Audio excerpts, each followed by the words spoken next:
thing that I would like to know, because the new song that you have released is a very unique combination of art and music, right?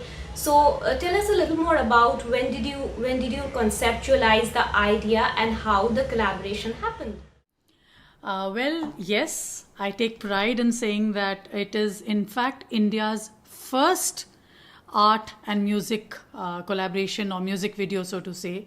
And some ideas come to you in minutes, some take years, some take a lifetime. And Nither Manga is one such idea which was, I think, came to me in a flash. In literally in a flash, which is a few seconds. I had gone to Hyderabad, where my elder sister and one of my best friends, Madhumita Mahapatra, stays. And she is a art connoisseur, and she knows that I love art. I used to paint as a child, and I have a deep love for expressing myself in different ways. So she told me, I've bumped into this very incredible canvas in my friend's house, and it turned out to be Asit's work, and that intrigued me to go and check out all his work. Asit Kumar Patnaik is whom I'm talking about. It so happened that I saw the first canvas and I felt an immediate primal draw to this red woman, and you can see her in a canvas behind me, because I own his work now too. And this red woman, or this recurring motif that Asit continues to paint for over 15 years. I think 18 years, 15 years, I'm getting confused. 15 years is my Lal Pari Mastani association or moniker, which my fans know me by. But Asit Kumar Patnaik is the painter whom I discovered thanks to Madhumita. And I felt an immediate connection to his paintings. And in this case, Asit's work engages not only with the social, the cultural, the political, but also the personal, all at once. That's the best way I can put it, because it made this connection with me and I could relate to it. Sometimes this woman was with multiple men, sometimes this woman was with a singular man. And she is, of course, the most constant recurring motif in his work. And apart from that, I could, I felt a draw towards this semi-clad muse of his who was flaunting this Indian desi curves. So to me, it spoke to me about this whole idea of owning our body shapes, unlike the kind of pressure that comes across to us from all sides when it comes to women right now. We all seem to be aspiring towards that one body type from the West, which is really not our type. Curves are our things, big bums are our things. I enjoy, celebrating that little bump on my stomach, saying my big belly gives me my big voice. I can fill up a stadium with that glorious voice, and I feel blessed for it. He's he's from Odisha and from Barampur, from the area that is Ganjam. He studied in the Fine Arts College in Kalikot there. So I wasn't aware of his Odia origins when I fell in love with his work, but I felt the connection was immediate. As a song has been interpreted from a feminine perspective, right? Tell me a little more about the importance of such interpretation, especially in the present time. I think there's an importance of such interpretations in all times, because I think, be it Sufiana Kalam or any other form of music, every gender in today's day and time should have a right to perform it or sing it. But having said that, I don't know how many people have noticed that Sufi music and Sufiana music, or Sufiana Kalam, has a predominantly feminine voice. And you always sing from a female perspective, in spite of the fact that it is performed mostly by men. So just think of, मैं तो पिया से नैना लड़ाई रे, जो मैंने खुद Coke studio में गाया है. मैं तो पिया से नैना लड़ाई रे, मैं तो पिया से नैना लड़ाई रे, घर नहरी कवारी कहे सो करे. So mostly men kawal sing this traditional kawali. This is of course a new composition which was made by Ram Sampath, but these are ancient lyrics. It's a Sufiana Kalam written by Amir Khusro. But the point I'm making is most of the Sufiana Kalam is sung from a perspective of a female. while mostly men sing it, you know. And there is a reverence for the feminine in most of our folk music forms, but it has never been given its due in the visual context. Just to explain what I'm trying to say is, like in Nit Khair Manga, my video, you see the woman as a center of the narrative. She's surrounded by men. It's like a woman in a man's world, but navigating her way through, negotiating her desires, a lot of complex emotions, just like the art of Asif Kumar Patnaik. And that's where I drew this idea from, saying that I made a connection with the fact that as I was growing up, I loved a lot of, lot of traditional music, kavalis. We have so many genres. We have folk music, and we had Ila Arunji, who was doing some fantastic work, brazen, amazing throaty voice and putting herself out there. But one thing I noticed was mostly when it comes to the portrayal of women in the mainstream, be it in the context of Afreen, where Ustad Nusrat Fateh Ali Khan Saab sings, he's the artist, or PRA. You have Lisa Ray walking down. It's either in visually, titillating, or a woman is either objectified or she's the glamorous part of the whole scene, or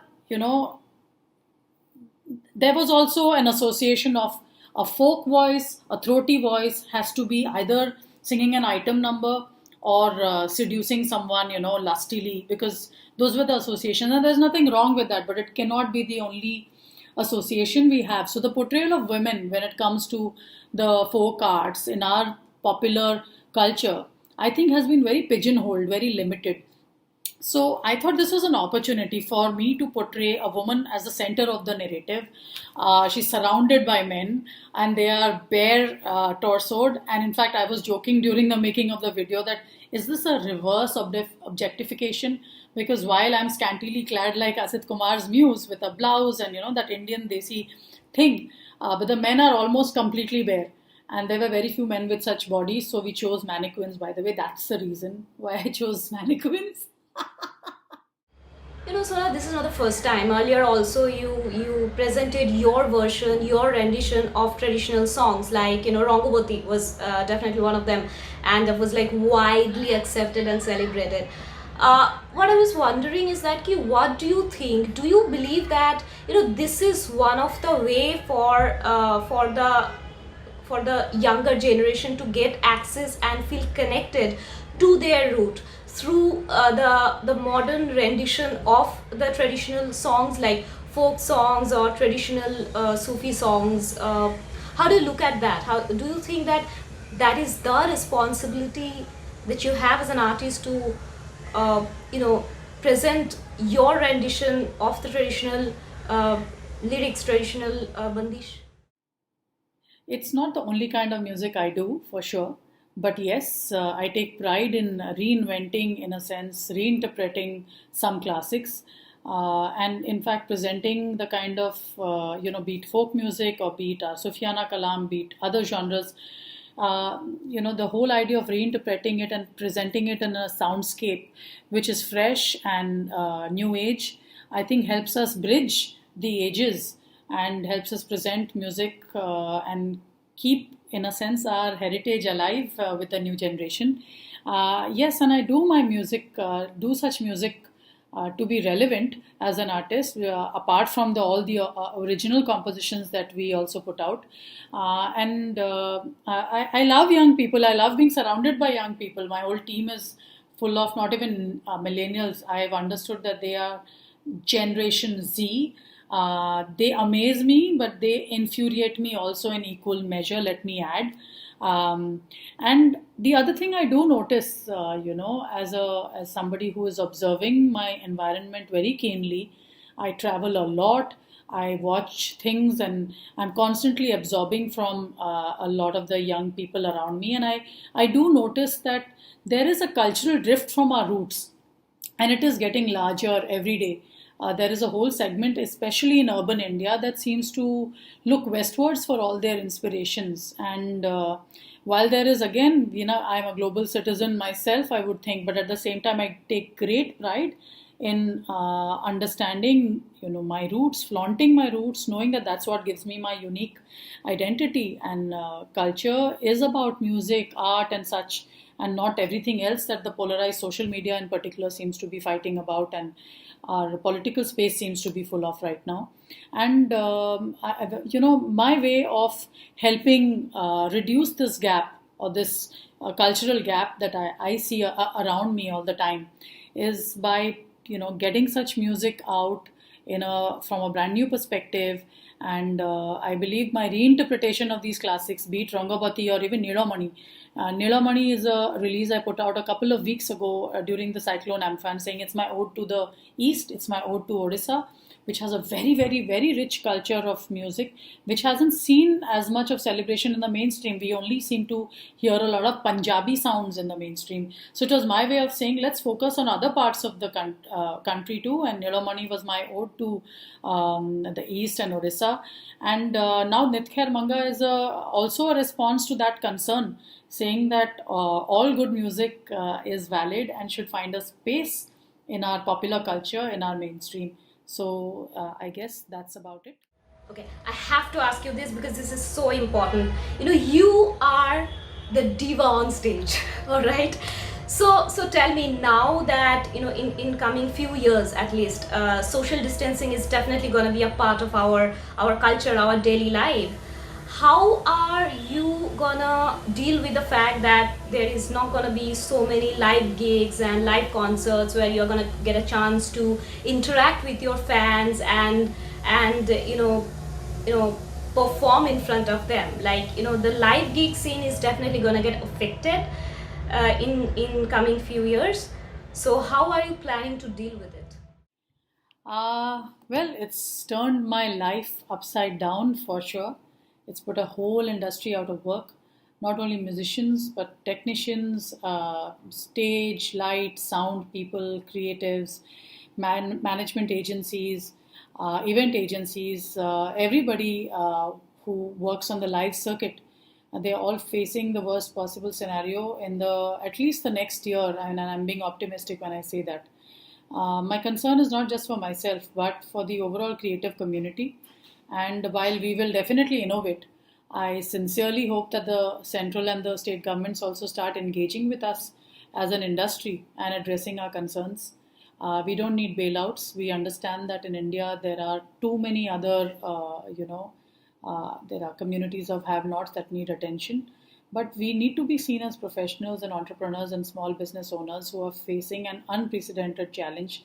And that apart, even if you keep that aside and say that, okay, the creative community in a country like ours, which is third world and developing yet, if that's how we see it, are not important. Although I feel that's not correct and that's not the right way to see it. At least, when it comes to the truly, the folk musicians, the instrumentalists, the people who live month to month, and those people who have spent a lifetime learning their craft, and they carry, I would say, the cultural heritage of a whole nation. They need to be taken care of in some way. And between Ram and me, we've been trying our best from our sides to do something. And I know musicians like T.M. Krishna raised funds. Shubha Modkal ji also did raise funds, but that's very few, very few. And I just hope there is some answer to this. So that is Sona Mahapatra telling you about her latest release. Okay, I don't know why I've gone into this third voice, but yeah, this is Sona Mahapatra, and I'm talking to you about all kinds of things, including my latest release, Nit Khair Manga, which is out now with India's first art and music collaboration. So the music video is out and the song is out. So go listen to it, share it, spread the word, and yes, let's all heal together. No better way to do it than with music and with art. So this is me signing off.